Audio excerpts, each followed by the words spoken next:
نحمده ونصلي ونسلم على رسوله الكريم أما بعد فأعوذ بالله من الشيطان الرجيم بسم الله الرحمن الرحيم طه ما أنزلنا عليك القرآن لتشقى إلا تذكرة لمن يخشى تنزيلا ممن خلق الأرض والسماوات العلى الرحمن على العرش استوى صدق الله العظيم وبلغنا رسوله النبي الكريم ونحن على ذلك لمن الشاهدين والشاكرين والحمد لله رب العالمين اللهم صل على سيدنا محمد النبي الأمي وعلى آله وبارك وسلم طه ما انزلنا نہیں اتارا ہم نے علیک القرآن آپ پر قرآن کریم لتشقى تاکہ آپ مشقت میں مبتلا ہو جائیں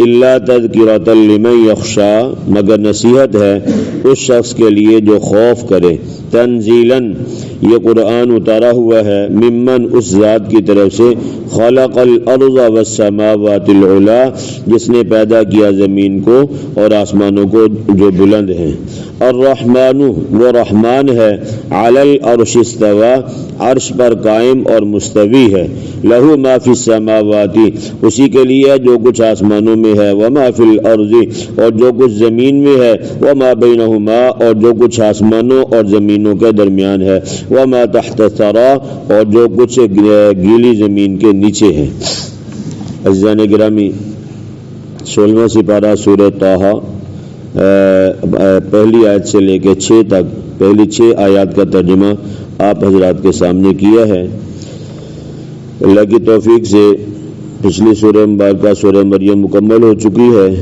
آج سورہ طہ کی ابتدا ہے اس سورہ مبارکہ کا نام سورہ طہ ہے اور یہ سورہ مبارکہ مکہ مکرمہ میں نازل ہوئی اس سے پہلے 44 صورتیں نازل ہو چکی تھیں یہ 45ویں نمبر پہ نازل ہوئی ہے اور موجودہ ترتیب کے اعتبار سے یہ سورہ مبارکہ قرآن کریم کی 20ویں نمبر پر ہے اس کی 8 رکوع اور 135 آیات ہیں لفظ طہ کے متعلق بہت سی باتیں کی گئی ایک یہ کہ اس سورت کا نام بھی طہ ہے دوسرا یہ کہا گیا کہ نبی کریم صلی اللہ علیہ وسلم کا ایک نام بھی طہ ہے جیسے یاسین ہے تو بہرحال یہ کہ قرآن کریم عربی زبان میں تھا اور مکہ والوں کی جو مادری زبان ہے وہ بھی کون سی تھی بھائی عربی تھی جب نازل ہوا تو اس کے ایک ایک حرف سے ان کے عقائد پر زد پڑتی تھی کیونکہ وہ سمجھتے تھے عربی دان تھے عربی زبان تھی ان کی وہ سمجھتے تھے کہ ان کے الفاظ کے اندر اللہ تبارک و تعالیٰ کیا کہتے ہیں تو وہ شرک کے خلاف کوئی بات سننا گوارا نہیں کرتے تھے جیسے آج کل جو لوگ بدعات کرتے ہیں نا معاذ اللہ آپ ان سے کہیں یہ بدعت ہے وہ آپ کی بات سننے کے لیے کبھی تیار نہیں ہوتے پتہ ہے یہ غلط ہے مثال کے طور پہ یہ تیجا یہ ساتواں جتنے بھی ہم لوگ کرتے ہیں یہ سارے رسومات کی قبیل میں سے ٹھیک ہے بھائی شادی بیاہ کے موقع پہ کتنی ایسی خرافات ہیں مہندی کی رسم ہے یہ ساری کی چیزیں ایسی ہیں جو شریعت کے ساتھ ان کا کوئی تعلق نہیں آپ سمجھائیں لوگوں کو وہ آپ کی بات ماننے کے لیے تیار نہیں جیسے آج کا بدعتی اپنے خلاف بدعت کے لیے بات سننے کے لیے تیار نہیں ہے اس وقت کا مشرک بھی اس بات کو سننے کے لیے تیار نہیں تھا پچھلے دن ایک کلپ سن رہا تھا تو اس میں بات اچھی کر رہا تھا اس نے کہا کہ آپ کا جو پیر صاحب ہے جو قبر میں چلا گیا فوت ہو گیا ہے آپ اس کے مزار پہ جا کے لاکھ روپے کی چادر ڈال رہے ہیں ٹھیک ہے اس نے کہا کہ اگر وہ واقعتاً اللہ والے تھے ولی تھے جانے والے آپ کے جو پیر صاحب تھے ان کو آپ کی چادروں سے کیا نسبت ہے جس کو جنت کا لباس مل گیا بھائی کیوں بھائی جس کی قبر میں جنت کی کھڑکی کھل گئی جس کی قبر میں جنت کی خوشبوئیں ہوائیں آنا شروع ہو گئی وہ میرے اور آپ کے دیے سے کیا کرے گا جبکہ جنت کی جو چیزیں ہیں اس کو دنیا کے ساتھ کوئی نسبت ہے ہی نہیں وہاں کی خوشبو الگ وہاں کا کھانا پینا علیحدہ وہاں کے معاملات الگ ہیں دنیا میں نبی کریم صلی اللہ علیہ وسلم نے فرمایا کہ جنت کی جو نعمتیں ہیں یہ تو کسی کان نے سنی نہیں کسی آنکھ نے دیکھی نہیں اور کسی دل میں اس کا خیال تک نہیں گزرا سیب کھایا دیکھا لیکن جو جنت کا سیب ہے وہ اس کے ساتھ تو کبھی بھی نہیں ملے گا دنیا کے معاملات کے ساتھ تو اس لیے فرمایا کہ جو بندہ قبر میں چلا گیا، اللہ نے اس کی اگلی منزل آسان کر دی ہے، اس کے لیے جنت سے کھڑکی کھول دی ہے، وہ آپ کے گلاب کے پھولوں کو کیا کرے گا؟ کیوں بھائی؟ اس کو آپ کے گلاب کے پھولوں کی ضرورت نہیں ہے۔ آپ لاکھ اگربتیاں جلائیں، اگر اندر اللہ نہ کرے جہنم کی کھڑکی کھلی ہے معاذ اللہ، ازدہوں سے قبر بھری پڑی ہے معاذ اللہ، تو وہ میرے اور آپ کے اگربتیوں سے اس کو کیا فائدہ ملے گا؟ دعا مناجات اصالہ ثواب پڑھ کے بخشنا یہ ثابت ہے، اس کا فائدہ بھی ہوتا ہے، باقی ساری اپنی قبیل ہے، اپنے طرف سے شروع کیا ہوا معاملہ ہے۔ آپ جاتے ہیں، اللہ مجھے اور آپ کو بار بار لے جائے، جنت البقیع میں چلے جائیں۔ ہر بندے کی، ہر گرے سے گرا مسلمان ہے، اس کی بھی یہ خواہش ہے اللہ مدینے کی موت جنت البقیع میں دفن ہونا نصیب فرمائے۔ اب وہاں جا کے دیکھ کس قبر کے اوپر پھول دیکھے آپ نے بھائی؟ جو وہاں رہ گیا وہ بتائیں، کسی نے وہاں اگربتی جلتی ہوئی دیکھی ہو جو میں رات کو جا کے اس کے اوپر شاخیں رکھتے ہوں؟ کچھ بھی نہیں ہے، وہ شریعت کا حکم ہی نہیں ہے بھائی، اس کے پیچھے کیوں پڑے ہوئے ہیں؟ جیسے آج کل میں اور آپ بدعات کے پیچھے اتنے پڑے ہوئے ہیں کہ ہمیں سنت کو سننا گوارا ہی نہیں ہوتا، معاذ اللہ، عمل تو دور کی بات ہے۔ بیانی سے طرح اس وقت کا جو مشرک تھا اس کو توحید کی بات اچھی نہیں لگتی تھی۔ نبی کریم صلی اللہ علیہ وسلم کے ساتھ مکے والوں کا جھگڑا ہی یہ تھا کہ اللہ ایک ہے، یہ بات ان کو گوارا نہیں تھی۔ اس کے علاوہ نبی کریم صلی اللہ علیہ وسلم کی ذات کے ساتھ ان کا کوئی اختلاف نہیں تھا۔ جس دن رات کو نبی کریم صلی اللہ علیہ وسلم، یہ بات میں نے پہلے بھی کئی دفعہ کی ہے، آپ نے مکہ مکرمہ کو چھوڑا ہے، ہجرت کی ہے مدینہ کی طرف، اس رات بھی مکے والوں کی جو امانتیں تھیں، اس وقت پیسے بھی سونا ہوتے تھے یا چاندی، اور سونا چاندی ویسے بھی سونا چاندی ہوتا تھا، پیسے یہ ریال، یہ ڈالر، یہ امریکی، یہ اپنے پاکستانی پیسے تو ہوتے نہیں تھے، اس وقت درہم یا دینار تھا، درہم ہوتا تو چاندی کا، دینار ہوتا تو سونے کا، ویسے بھی لوگوں کے پاس سونا زیادہ ہوتا تھا۔ تو علماء نے لکھا ہے کہ جس رات نبی کریم صلی اللہ علیہ وسلم نے ہجرت کی ہے اور جو مارنے کے لیے باہر دروازے پہ آگے کھڑے ہیں ننگی تلواریں لے کے، انہی لوگوں کی امانتیں نبی پاک صلی اللہ علیہ وسلم کے پاس جو پڑی ہوئی تھی نا بھائی، آج کے وزن کے اعتبار سے 28 سے لے کے 35 من سونا تھا۔ وہ کتنا تھا بھائی؟ 28 من سے 35 من تک کا سونا چاندی زیورات جو نبی پاک صلی اللہ علیہ وسلم کے پاس انہوں نے امانتاً رکھوائے تھے، اتنا آپ صلی اللہ علیہ وسلم پہ ان کو بھروسہ تھا، لیکن عقیدہ لا الہ الا اللہ یہ بات ان کو گوارا نہیں تھی، اس کے علاوہ ان کا نبی کے ساتھ کوئی اختلاف نہیں تھا۔ تو اللہ تبارک و تعالیٰ نے نازل فرما دیا کہ اللہ تبارک و تعالیٰ وحدہ لا شریک ہے، وَهُمْ يَنْهَوْنَ عَنْهُ وَيَنْأَوْنَ عَنْهُ، وہ دوسرے کافروں کو بھی روکتے تھے کہ قرآن کریم نہ سنو، خود بھی نہیں سنتے تھے، اور جو سننے والے ہوتے ان کو بھی کیا کرتے بھائی؟ منع کر دیتے۔ اور پھر انہوں نے ایک مستقل یہ کام شروع کیا تھا، سورہ حامیم سجدہ آیت نمبر 26 میں ہے، وَقَالَ الَّذِينَ كَفَرُوا، اور کہا ان لوگوں نے جو کافر ہیں، لَا تَسْمَعُوا لِهَذَا الْقُرْآنِ، نہ سنو اس قرآن کو، وَالْغَوْا فِيهِ، اور شور شر کرو، لَعَلَّكُمْ تَغْلِبُونَ، تاکہ تم غالب آ جاؤ۔ یہ مشرکوں نے ایک دوسرے کو کہا کہ جب قرآن کریم شروع کرے نبی پاک صلی اللہ علیہ وسلم پڑھنا، اب نبی کی زبان ہے، نبی پہ نازل ہوا قرآن ہے، آپ صلی اللہ علیہ وسلم کے پڑھنے کی لذت کیا ہوگی؟ 1400 سال گزرنے کے بعد آج بھی مصلی نبی پہ جو لوگ کھڑے کے قرآن پڑھتے ہیں، جی چاہتا ہے آدمی ان کا قرآن سنتا رہے، خود آپ صلی اللہ علیہ وسلم کے پڑھنے کا عالم کیا ہوگا بھائی؟ کیوں بھائی؟ تو نبی کریم صلی اللہ علیہ وسلم کا قرآن سننا، یہ پڑھنا اور مشرکین کا سننا، ان کو یہ بات گوارا نہیں تھی، وہ کہا کرتے تھے شور مچاؤ تاکہ نبی کے قرآن کریم کی تلاوت کسی کے کان میں نہ جائے۔ آج مسجدوں میں جب تراویح ہوتی ہے نا بھائی، نماز ہوتی ہے، جو بڑے سمجھدار بچے، بڑے نوجوان لڑکے جو شور کرتے ہیں نا، یہ مشرکین مکہ کی سنت کو زندہ کرتے ہیں۔ میں اس بات سے بڑی حیرانگی ہوتی ہے، چھوٹے بچے نا ان کو آنکھ دکھا وہ ڈر جاتے ہیں، اس لیے میں مسجد میں چھوٹے بچوں کو مارتا نہیں اور مارنے سے منع بھی کرتا ہوں۔ چھوٹے بچے ناسمجھی میں کرتے ہیں۔ رات 4 تراویح پڑھنے کے بعد میں باہر گیا، نوجوان سارے بالغ لڑکے پیچھے بیٹھ کے بکواسات میں لگے ہوئے، اتنا اس پہ پڑھنے والے پہ اس کا برا اثر پڑتا ہے، اتنی نحوست پھیلتی ہے کہ پڑھنے والے کو پتہ نہیں چلتا میں کہاں سے کہاں جا رہا ہوں، ٹھیک ہے۔ اور افسوس یہ ہے کہ شرارتیں وہ لوگ کرتے ہیں جو سمجھدار لڑکے، 18 سال 20 سال کی عمر ہے، 22 سال کی عمر کے لڑکے ہیں، پیچھے بیٹھ کے باتیں کر رہے ہیں۔ 4 تراویح میں ان کی آواز سنتا اتنا تنگ ہو گیا، آخر تنگ ہو کے باہر میں گیا، جا کے میں نے پھر ان کو کہا خدا کا باتیں ہی کرنی ہے تو بس سے چھوڑ دو، کس نے کہا بھی وضو کر کے آگے مسجد میں بیٹھ کے جب لوگ قرآن پڑھے تو پیچھے بیٹھ کے بکواسات کرو؟ یہ کس نے کہا ہے؟ باتیں کرنی باہر جا کے کر لو، کم از کم گناہ مسجد میں شور کرنے کا گناہ تو نہیں ہوگا۔ اللہ تو باتیں کرنے سے منع نہیں کرتا، زبان دی ہے اللہ نے۔ تو عرض کرنے کا مقصد یہ ہے کہ جو مسجد میں آگے خاص طور پہ نماز شروع ہو جائے اور وہ شور کرتے ہیں، وہ کس کی سنت زندہ کرتے ہیں بھائی؟ مشرکین مکہ کی سنت کو زندہ کرتے ہیں، اور کل پھر اشر اسی کے ساتھ انہیں جس کی اتباع اور پیروی کرنی ہے۔ نبی کریم صلی اللہ علیہ وسلم کو یہ بات گوارا نہیں ہوتی تھی، نہ آپ کو کوئی لالچ، نہ آپ ان سے تنخواہ لیتے تھے۔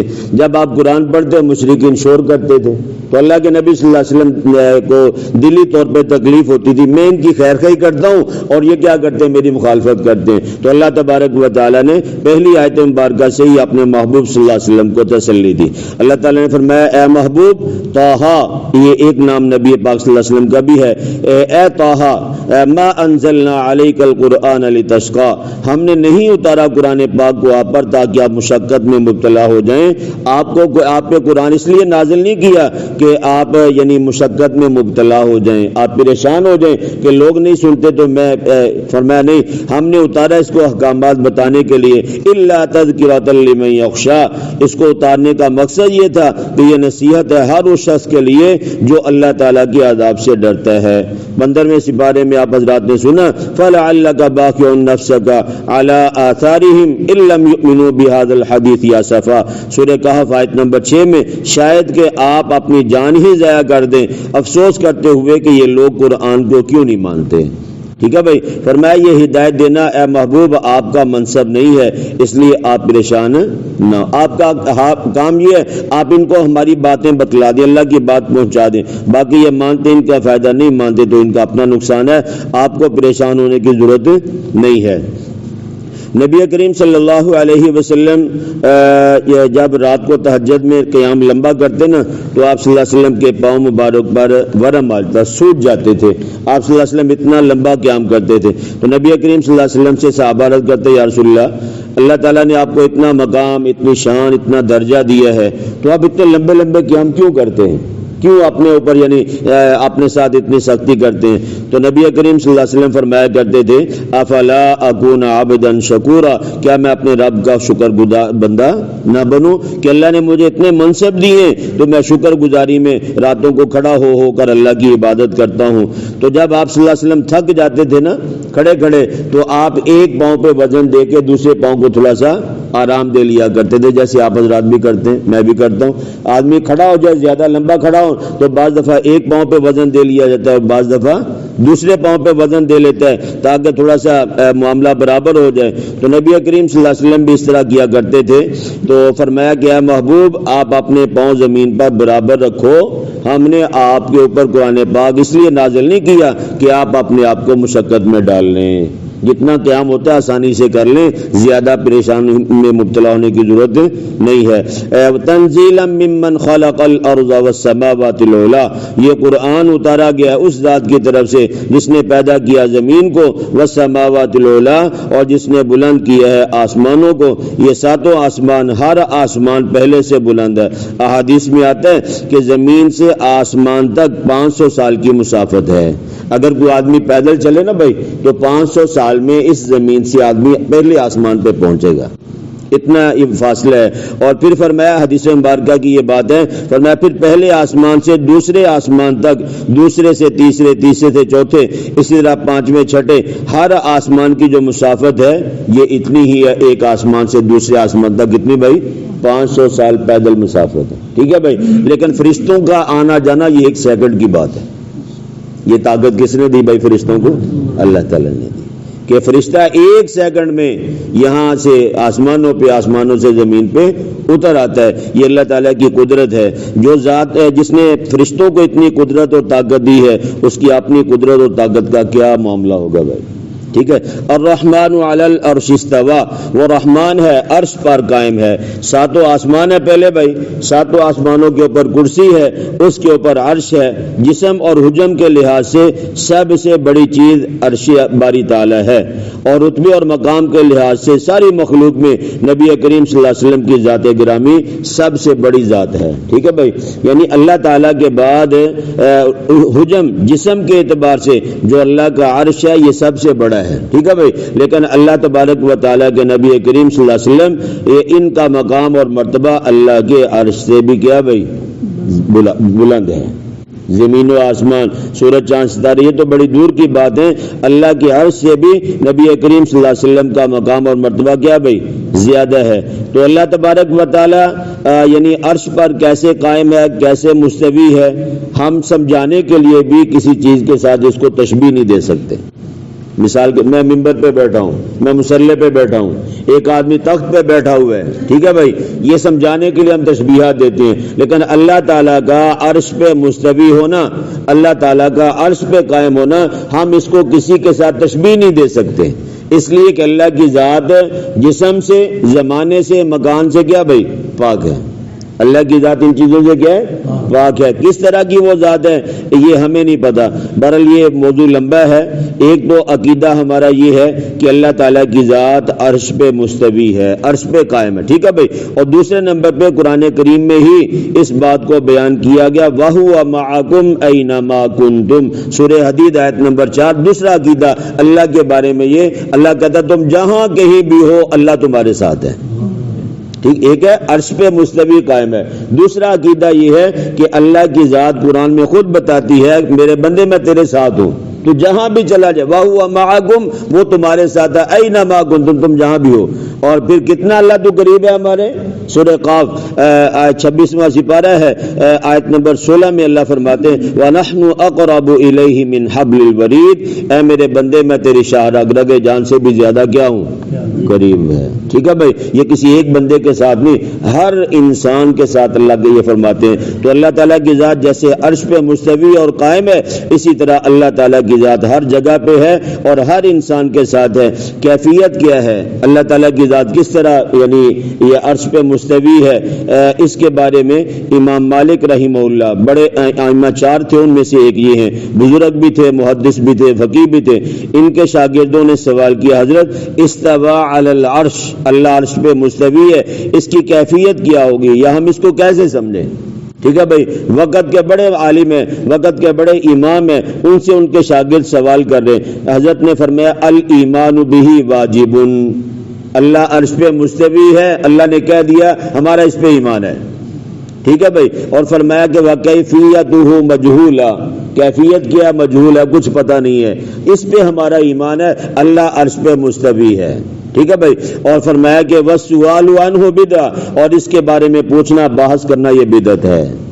میں اور آپ اس کو سمجھے نہیں. جو اللہ کی مراد ہے، اللہ کیسے مستوی اللہ کو پتہ ہے. اللہ نے کہہ دیا میں عرش پہ ہوں، ہم اس کو مانتے. اللہ نے کہا میں ہر ایک کے ساتھ ہوں، تم جہاں بھی چلے ہم اس کو مانتے، ہمارا اس پہ عقیدہ ہے. باقی کیفیت کیا ہے فرمایا یہ ہم سمجھ نہیں سکتے، نہ اللہ نے اس کا ہمیں مکلف بنایا ہے. قرآن کہتا ہے عرش پہ مستوی، ہم کہتے ہیں مان لیا اللہ. اللہ کہتا ہے میں ہر بندے کے ساتھ ہوں، ہم کہتے ہیں اللہ ہم نے کیا کر لیا، مان لیا. کیفیت کیا ہے نہ اللہ نے بتائی، نہ نبی پاک صلی اللہ علیہ وسلم نے بتایا، نہ ہمیں اس معاملے میں پڑھنے کی ضرورت ہے. ٹھیک ہے بھائی. تو اصل عقیدے کی بات یہ ہے اللہ عرش پہ مستوی ہے، ٹھیک ہے مان لیا.